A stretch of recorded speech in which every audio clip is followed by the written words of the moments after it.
Umculi kaMaskandi odume ngelikamjikelo unconywe ngokuvundulula ikhono lengane encane eshaya inkondlo.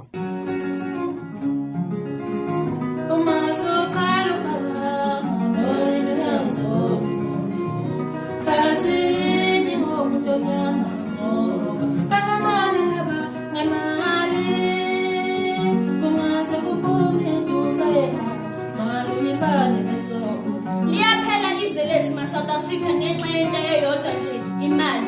Obaba bethu sebabulala ingane zosisi bethu bethwale ngazo ngenxa yokuthola imali nje.